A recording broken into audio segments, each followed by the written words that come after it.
May chicken. Ay. Total computation ng ating fuel consumption ng XADV 750. So ito na guys yung first look natin sa 2023 Honda XADV 750 version 2. Pag version 2, ito na yung may DRL dito. Kumbaga mas futuristic. Naka TFT na siya, keyless din. Pinress mo siya dito, yun, ang boot up ng screen. 5-inch TFT display, full color. Yung ilaw niya, ganyan, kapag naka-on. Ganda ng looks niya, guys. Very unique. So, since nilabas to ni Honda, way back 2019.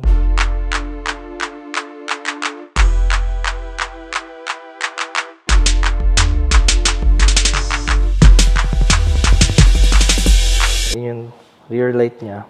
Kaya nga nagkaroon pa ng ADB 160 tsaka ADB 150. Kasi ang ganda ng concept ni Honda dito. So ginawa niya, nagkaroon siya ng swing arm. Yung makina niya nasa gitna. Same din naman sa T-Max, pero ito, ayun yung suspension niya. Mahaba yung kanyang suspension travel, front and rear. Mahaba din yung kanyang front forks. Makikita nyo rito, hanggang dito yan. So pwede mo silipin dito. So para lang talaga siyang big bike, no? Kasi hanggang dito yung kanyang front forks. And adjustable yan. Para sa soft and hard attention ng front forks niya. Maganda kulay gold. Front forks, inverted, dual disc brake, naka-ABS, Nissin calipers yung gamit niya. At ang malapit dito, yung front wheel niya ay 17 inches. So same na to sa mga big bike na, for example, dito. Same. TB tsaka NK400. Same na 17 inch na yung harapan niya. Kaya big bike na talaga siya. Yung rear niya, 15 inches naman. Mas maliit. To accommodate yung likod para mas mataas yung clearance at hindi sumayad. Para pwede mo siyang ipang off-road or light trail. Ito kasing white na 2023, ito yung special edition na glossy white and black yung likod. Ito may accessories na to, gold runway and crash guard. So kagandahan po sa kanya, anong advantage nito versus the T-Max is pwede siyang lagyan ng crash guard nakarekta sa chassis. So advantage po ng may crash guard, pag natumba ka, hindi tatamaan yung fairings ng motor. Gaya na to, natumba to, ito lang yung nagasgas. From the previous owner, yan, out of balance siya sa parking. And hindi nagasgas yung motor thanks to the crash guard. Parang adventure bike na nga siya. Meron ditong handguard, stock to. Adjustable yung windscreen pero mano-mano. Dito mo siya i-adjust. Yan. Kaya yung kanyang pinakamataas na position. Mas din siya ng mga few inches. So safe na safe ka pag nasa biyahe. So dito yung mga menu niya nasa kaliwa. Mga functions niyan. So riding mode niyan dito. Pwede mo bago-baguhin. Meron siyang rain, gravel, user, and sport. So, pwede mong i-customize. Dito yung fuel, dito yung odometer, ADV. May voltmeter, may water temp, tsaka may side stand indicator. Meron din itong handbrake, andito sa kanan naman. So, disadvantage niyan, nasa kanan. Kailangan mo talagang bitawan yung gas. Pag naka-handbrake ka, ilaw naman dito. Ito yung parking brake niya. And then, ito, same din naman sa dating ADV na version 1. Dito yung override niya, pwede mo siyang i-manual mode. Dito yung minus and dito yung plus. And may indicator dito. Pag gusto mo siyang ilagay sa manual mode. Kung gusto mo auto, manual. Pag umaandar ka, kailangan mo lagay sa drive. So, pwede mo rin siya lagay sa neutral. So, itong scooter na to guys is a 6-speed transmission na pwedeng manual, pwedeng automatic. Ito yung transmission niya, same din sa mga kotse. So, yan nakalagay yun, dual clutch transmission. Ito naman, yung fuel, parang rubber lang siya. Ito naman, yung seat. Yung fuel niya, meron siyang... Fuel capacity niya is 13.4 liters. Under seat storage capacity naman niya is 22 liters. So, dito meron tayong tools. Subukan natin guys kung magkakasya dito yung helmet. So, ito meron tayo dito full face helmet. Subukan natin kung magkakasya. Yan. Yun. So, kasya helmet guys. Kailangan lang una yung front. Medyo masikip nga lang siya. Pero, importante. Nagkasya yung helmet. Yan, mayroon siya ditong damper para naka-hold siya na ganyan. Dito naman, kanyang glove compartment. Mano-mano lang guys. Yan, bubuksan mo lang siya pa ganyan. Napakaliit lang. Parang di kasya yung cellphone dito. Ito lang nagkakasya dyan. Yung remote, tsaka siguro yung mga RFID, tsaka pera. Manipis lang talaga siya. Yun, kung pinasok mo yung daliri mo dito. Dito yung kanyang radiator. So parang big bike talaga siya. Dito naman yung lagay ng oil kapag nag-change oil ka. So ito sa ilalim meron siyang skid plate. Kaya ang ganda lang ginawa nila dito. Para talaga siyang isang pang off-road adventure bike dahil may skid plate siya dyan. And kung mapapansin nyo, meron pang headers dito sa ilalim kasi ito ay L-twin configuration. 2-cylinder 745cc. Tapos yung passenger naman na foot peg nandito nakatago. Ayan, ganda niyang tsura niya, very minimalist. Meron rubber dito, saka malapad. Malapad yung kanyang apakan. Pag tinago mo ganyan, hindi pansin. Yung seat niya naman, ito, ang ganda ng korte, para siyang bucket seat. Tapos dito ka nakasandal. And then flat siya, kaya mas madaling abutin yung ground. Hindi gaya sa iba na medyo pa tambok dito, siya flat.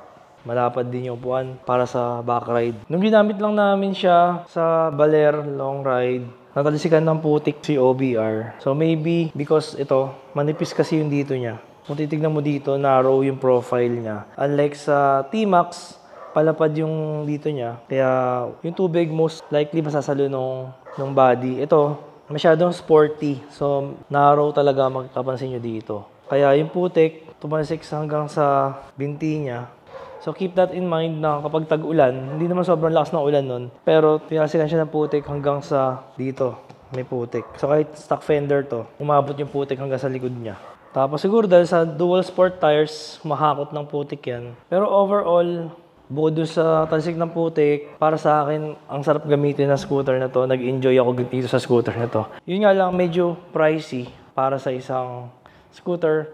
Halos kapresyo niya yung T-Max, Tech-Max. Pero syempre, kung compare mo yung engine capacity nila, mas masulit to dahil nga, ito 850 din yata to or 855. 850 or 830 naman si Tech-Max. So halos, mas mahal siya ng konti kay Tech-Max. Pero yung engine nito, naka 750cc na siya compared sa 560cc ni T-Max. Yung engine naman nito, sobrang smooth. Hindi siya ma-vibrate. Hindi kagaya ni Tech-Max. Ni T-Max, may konting vibration siya. Wala siyang vibration. Pero, ang problema naman dito kay XADV ay wala siyang cruise control. So, yun yung na-miss ko. Mas maganda sana to. Kompleto na sana siya. Yun lang talaga ang kulang sa kanya, yung kanyang cruise control. So, sana Honda, sa next na ilalabas mo na XADV, lagyan mo na ng cruise control. Yun yung napakalaking bagay. Kasi, di ba, gagamitin mo tong scooter na to pang long ride. So, ipakita ko naman sa inyo yung kanyang seat height kapag sinakyan ng isang kagaya ko na almost 5'5" in height. So yung seat height niya is 32.5 inches. So ayan po yung pag-abot sa kanya. Tip-toe, dulo lang ng toes ang nakadikit. Sobrang tip-toe talaga. So maybe dahil malapad yung kanyang upuan. Kung kukumpara mo siya kay Yamaha T-Max, mas mataas ng konti yung upuan nito compared kay T-Max na 2023. Pero yung seat niya, narrow naman, problema, yung banda dito. Tsaka alam niyo naman yung clearance niya, mataas yung ground clearance nito compared sa T-Max, kaya talaga mas mataas yung seat height niya. Yung bigat niya naman, mas mabigat siya sa Yamaha T-Max dahil 236 kilo ito. Si Yamaha T-Max 220 kilos lang. So kung itutulak-tulak mo siya, ramdam mo talaga na meron siyang weight. May kabigatan naman talaga siya. Pero kung compare mo sa ibang adventure bike, nako, napakagaan ito. Kaya nung pagkatapos kong gumamit ng mga adventure bike, gumamit ako nito. Ramdam ko talaga na mas magaan to di hamak. Kaya mas gusto ko to gamitin kapag mayroong OBR kasi mas madali siyang gamitin. Ayan, try naman natin siya i-center stand kung gaano siya kabigat. Center stand, and then lahat ng weight mo ilalagay mo. Tapos ito, yung handle, iusog mo doon. Like this. Yan. So yun, medyo may konting siyang kabigatan. Kita nyo naman, medyo may konting struggle tayo. Para sa akin, mas pogi yung forma nito si XADV. Mas rugged na rugged ang datingan. Sound check na rin natin, guys. So kahit naka-side stand ka rito, mapastart mo siya. Kasi meron siya neutral gear. So yun yung stock exhaust niya. Napakatahimik. Tapos yung engine niya, napaka-smooth.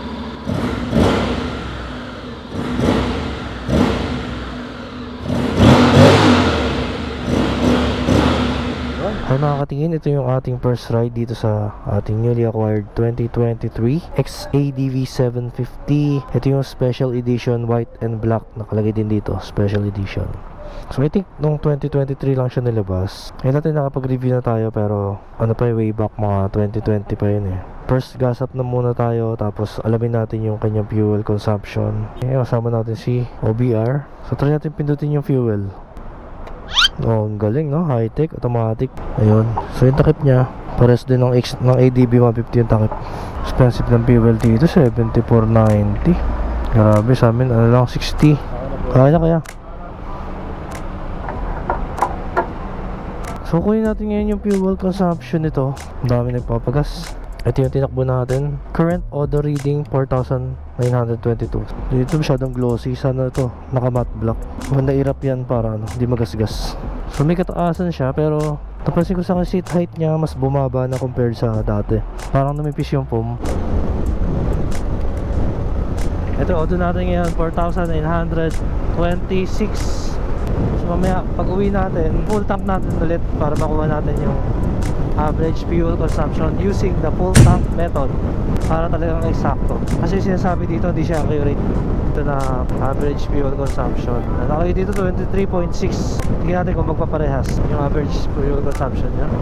Tumaas, naging 24.5. So yun, so nandito po kami sa na ba to? Basta dulo na to ng CLX. So yun, tama-tama dito na natin, no? Adventure bike XADV. Yung gulong kasi na ito naka dual sport tires, kaya pwede siya rito, naka-design pang lubakan. Ganda ng traction and suspension. Hindi ramdam yung lubak na. Ganda na play. Ay, lalim. Lalim, sa gilid. Yun. Bye bye, see ya. Dito raw kasi mura yung gas. Ang laki ng gas station. Ang laki ng lote. Mahirap dumaan dito, sa gitna maliit. Kailangan dito sa gilid. Or dapat tatayo yata, mala adventure bike. So pagas muna tayo kasi mas mura daw gas dito compared kung nasa expressway. Oo nga, 61 lang. 61 lang, mura nga. Premium na yun So yun, kailangan mapagas tayo. Baka mamaya wala nang gas station dun sa tabing dagat, sa may baler. So ngayon bibilangin natin kung ilan yung pinakarga natin, kung ilang liters ang nakarga natin hanggang sa magpa full tank tayo. Stretching, pampagising. Boring na diretso no? Dami rin pala nagastos na gas Ito kagandahan ng 2-cylinder, mas matipid to compare sa mga 4-cylinder tsaka 3-cylinder. 5.56 liters. So lagi siyang napupunta sa standard. Kailangan nyo naka-sport mode tayo dahil mga kasama natin puro 1000cc. Tumatakbo pa lang tayo ng mga 70 kilometers. Meron pa tayo 160. Wala pa tayo sa kalahati Ano ba kalahati? Nasa 260 130. Mga ngalay na si Alan. Top road again. Yun yung mga surprise dito Subok na subok dito yung XADV. Sarap gamitin kung ganito kasama yung daan. First ride natin dito sa XADV 750. So yung ride niya, napakaganda ng ride. Mahaba yung play ng suspension pero medyo mabilis yung rebound. So sana pwedeng i-adjust yung rebound. Kaya medyo matagtag kapag may lubak. Pero depende pag malalim yung lubak. Pag hindi malalim, light off-road, smooth na takbo Naka-tune talaga siya for off-roading. Pero yung sudden bump, doon lang siya medyo matigas yung play ng shock.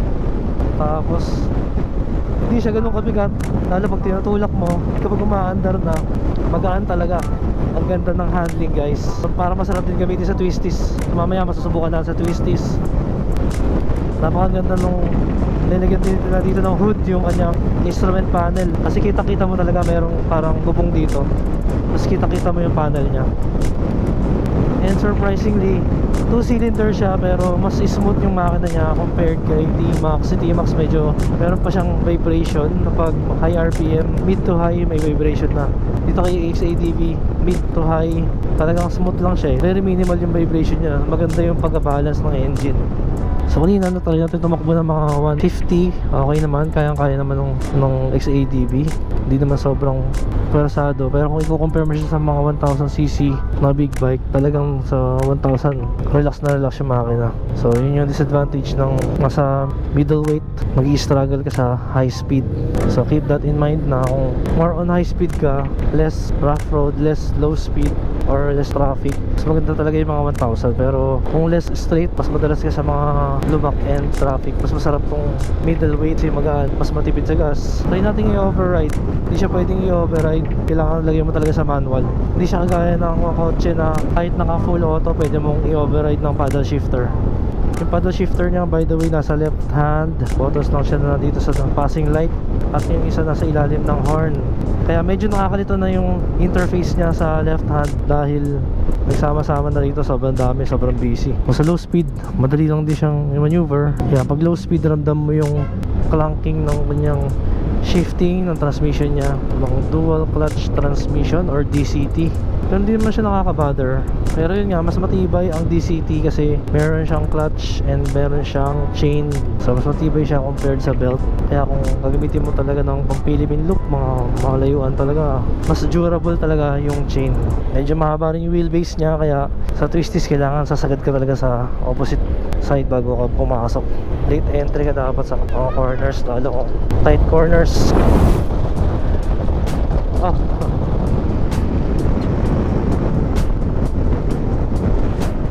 Ganda ng view, puro bundok at dito sa gitna may ulap. First time natin makakarating sa Baler Aurora.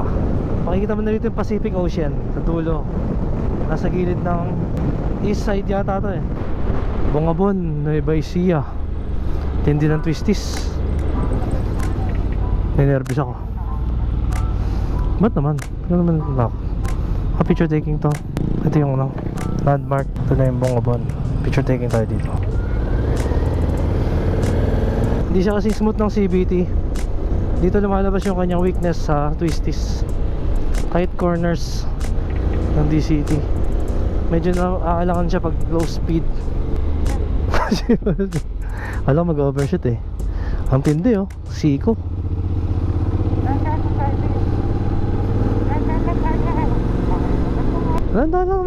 Enjoy lang natin yung twisties. Pinauna niya ako eh. Uy, ano? Ano tayo? Paano makakabilis ka ba dito? Kita mo yung itsura ng kalsada. Hindi naliga. Ang hirap ng ano? Ang walang engine brake. Sarap. Twisties. Ang tindi ng liguan eh. Nakita ko na to sa Waze kanina eh. May matindi yung liguan dun ah. Parang ano, Kaibiyang Tunnel. May chicken. Ay. Yan na yung fog. Banking to the max. Ganda ng view. Kaso umuulan, hindi na malapit. I love lobby. Nasa lobby na tayo, lobby. Ang tagal kasi ng mga stopover natin eh, no? Hanap tayo ng tanghali. Lumalakas na. Malakas na po siya. Kakatakot. Lakas ng hangin. Umuulan ta.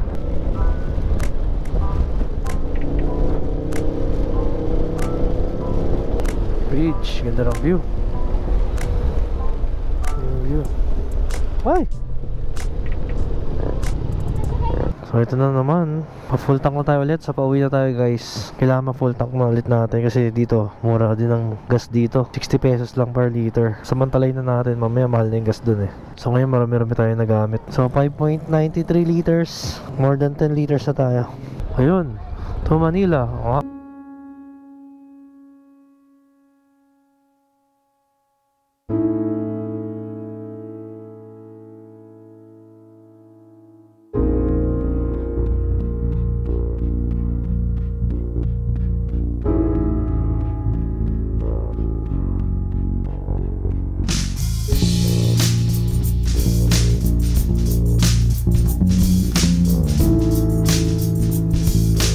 Tayo sa Quezon City after more than 500 kilometers. Malalaman na natin ngayon ang average fuel consumption ni XADV 750 2023. So ito, halos sinagad ko yung kanyang fuel. 1 bar na lang natira. Tignan natin kung ilang liters ang makakarga natin ngayon. So ito yung fourth gas up natin. Yung unang gas up, yung pina-full tank ko siya. And then ito yung fourth gas up. Ito, marami-rami tayong kakakarga ngayon. For total of 9.85 liters. Flash ko na lang sa screen ang total computation ng ating fuel consumption ng XADV 750 using the full tank method. So ang total natin nakbo natin is around, ngayon total na odo natin 5,449.